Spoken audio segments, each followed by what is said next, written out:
Tag TV and Tag Radio be seen and heard by both technology users and technology producers throughout the state of Georgia and around the world. Low cost, big benefits, powerhouse online branded video and audio has arrived. Tag TV, Tag Radio, there's a lot more to know. This edition of Tech Talk is brought to you by GlobalSpeak.com, new media consultants, corporate video and audio communications, video and audio production and distribution, live and virtual event production. Tag TV and Tag Radio is a service of GlobalSpeak.com, creatively delivering powerful marketing, video, and audio solutions. The season is here, and everything is in full bloom. It's in Savannah, it's in Augusta, and across Middle Georgia's Macon and Warner Robins. The seeds have been planted, and the color is coming in green, as far as your eyes can see. No, not spring flowers or a summer vegetable garden. This one blooms green, and once it's planted, continues to grow for generations of opportunity. It's TAG's economic gardening program, whose aim is to grow existing businesses in a community, region, or for that matter, anywhere in Georgia. TAG's planting the seeds for a stronger economy, and Savannah and Augusta and Middle Georgia for now are the economic gardens that cultivate these companies and create supportive environments where they can thrive. Greetings, everyone. It's Friday, June 8th, 2012, and this is a special economic gardening focused series of Tech Talk with Technology Association of Georgia President Tino Mantella. Economic gardening services include core strategy, market dynamics, market research, staff assessment, business plan reviews, development of effective management teams, and more. Nearly 20 services typically costing businesses tens of thousands of dollars, all provided free to entrepreneurs and companies that qualify. Up to the Garden, a unique company that's, well, blooming where it was planted, right on the south side of Savannah. A rare species of entrepreneur that combines his vocation and advocation to grow a very special 9,000 square foot plant that handcrafts guitars. Howard Paul, president and CEO of Benedetto Guitars. His business partner, Robert Benedetto, founded the company in 1968 following years of international acclaim as the creator of an international renaissance period in guitar making. Benedetto licensed his beloved instrument to be built by the world's largest guitar manufacturer, Fender, from 1999 to 2006. In March of 2006, Howard joined forces with Benedetto to establish their new company that today builds over 300 handcrafted guitars a year, selling around the world from $3,000 to over $50,000 each. Discover how TAG's economic gardening is making this world-renowned handcrafted guitar company bloom bigger and better than ever in its history.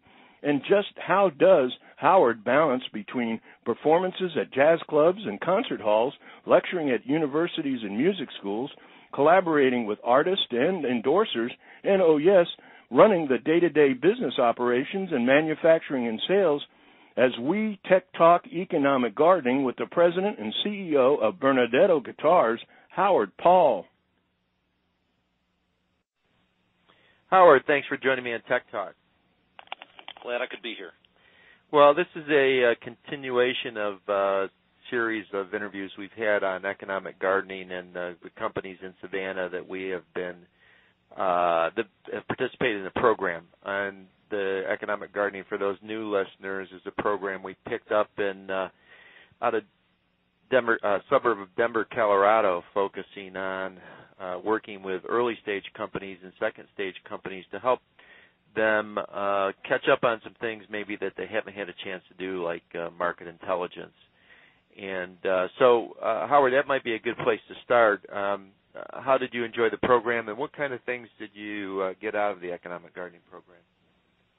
Well, it's a fantastic program, and it gave us access to a level of data that, as a little company in terms of the size of our staff and our resources, we would never have had access to otherwise, particularly some very broad-ranging market research information nationally that we simply otherwise couldn't have done ourselves. So we found it intriguing and helpful. We're still figuring out how to apply it to our business model, but there's no question it's something that we enjoyed having access to, and I think any other company would be beneficial to take them up on it if it's ever offered to them. Well, that's great. Well, let's go back, talk about your company a little bit, how it was founded, and what was your motivation for building this company. Well, we're a guitar manufacturer, and we're a niche manufacturer. We're world-renowned as building the finest jazz guitars available. So this company was started by an independent luthier. Luthier is a derivative of a lute maker or an stringed instrument maker named Bob Benedetto, who's still around and still working. Bob started the company in 1968 and it sort of rose to prominence in the 70s as an independent builder when he was competing with the large guitar manufacturers like Gibson and Fender, Guild, that were making more mass-produced instruments. Bob was building more custom jazz guitars specifically for the players. Could do, maybe 24 a year. In the 70s, a lot of the top players of that era signed on as endorsers of Bob's. In the 80s, he refined his skills. He grew his audience. At one point, it was probably a 3.5 to 5 year wait if you wanted a Benedetto guitar.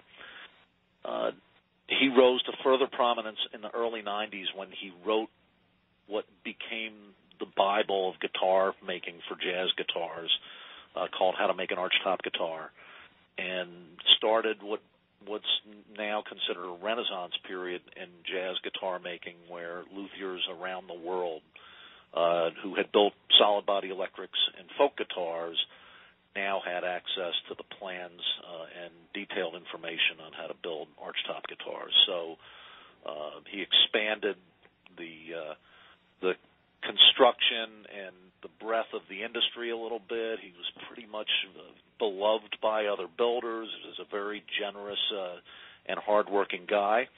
By the late 90s, he had more of the major artists as endorsers, and his first guitars became permanent parts of the Smithsonian Institution's instrument collection. And then in 1999, Fender Musical Instruments, which is today the largest guitar manufacturer in the world, was buying up a number of other companies. One of the companies they bought was Guild Guitars, which was a jazz guitar maker, and they asked Bob if he would consult on redesigning their archtop program.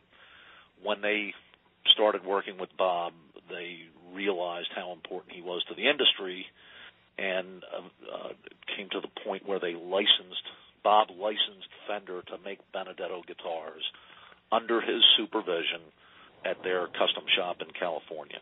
That relationship lasted from 1999 until 2006, when I think Bob, who was living in near Tampa, Florida, was commuting to Corona, California 1 week a month to oversee production, and had to deal with the bureaucracy of a large corporation, decided to take the license away and start his own small-scale, very focused manufacturing company where he could control the actual hands-on construction of the guitars himself, rather than leave it up to a big corporation. And that's what you're doing in the Savannah area now? That's where we are today. Bob and I became business partners. I put the business side together, raised the equity that he needed. Bob moved to Savannah, where I was living. We built our workshop and hired our employees, and we've been building guitars here ever since. Now, what's the guitar market? So jazz guitars specifically, you think about, and I don't know if you have this answer, but maybe the economic gardening information helped as well, but like if you're thinking about how many jazz guitars, it sounds like you guys are at the top end, are sold in a year. Yeah, it's really difficult to nail down those numbers, even with the help of economic gardening, because the information is only as good as the industry provides. And because in guitar manufacturing, most of the manufacturers are private corporations and not public, they don't have to report.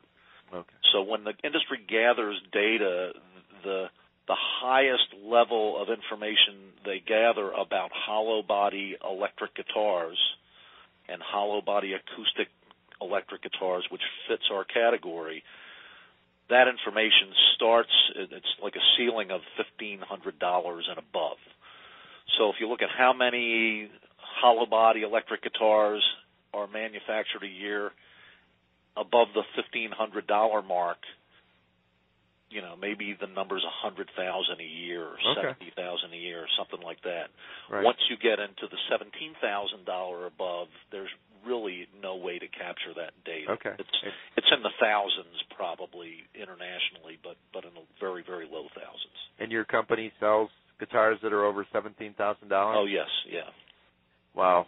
And what is it something, I know people are buying expensive cars online, sight unseen, so will they actually, is part of your marketing to drive that online? Is that potential? Well, they don't have to come and see the guitar, I guess, right? That's exactly one of the big challenges and one of the things that we needed Economic Gardening to help us with.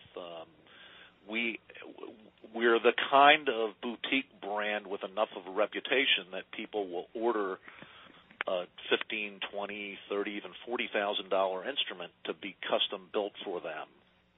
But they'd sort of like to know what a Benedetto guitar feels like before they place that order. Right. And because we no longer sell in retail stores, you know, it's incumbent on us to be able to give them as great a virtual experience as we can, short of physically putting a guitar in their hand.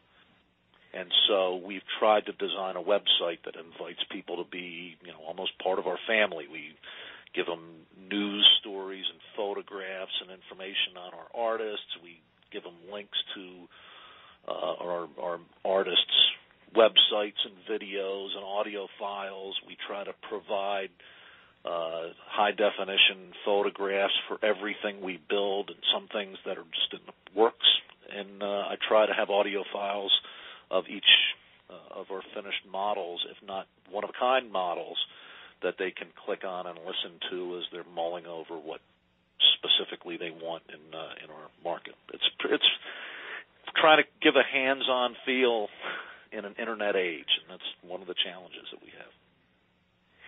Okay, so do you have any? I'm sure you have, since we talked about the quality of this jazz guitar.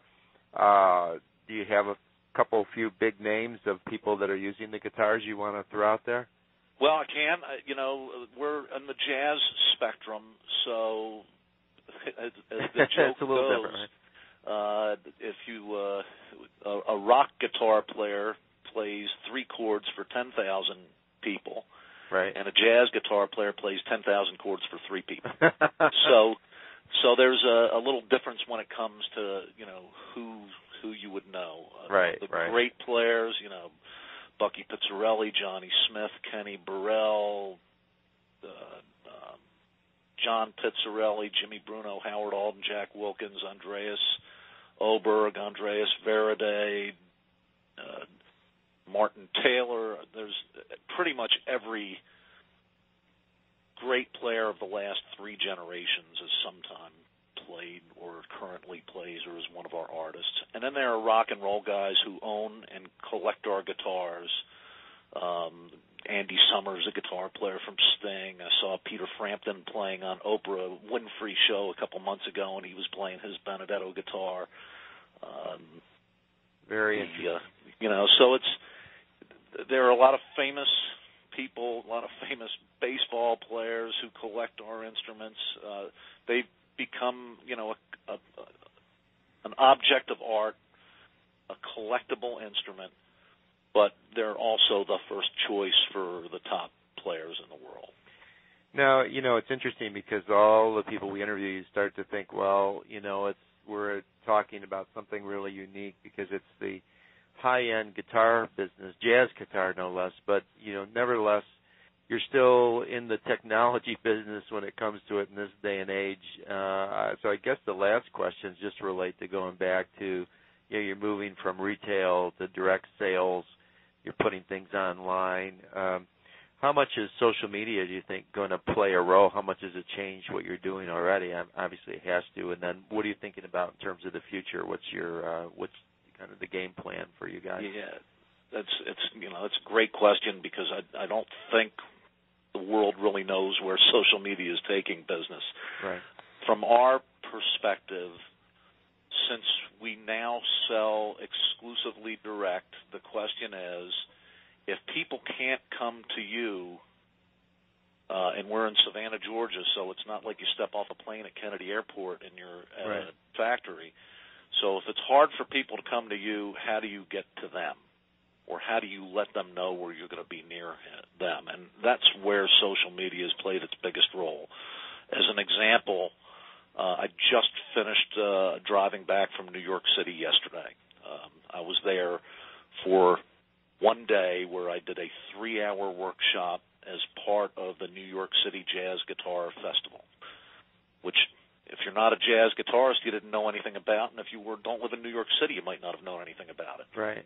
But I was able to use a Facebook fan page, a Twitter feed, and our Benedetto news blast and our Benedetto website to let our social network know that I was going to be at a certain address at a certain place of time in New York City, and if you're a jazz guitar player, you could come out and experience Benedetto guitars and hear some of the New York City guitar greats performing on them.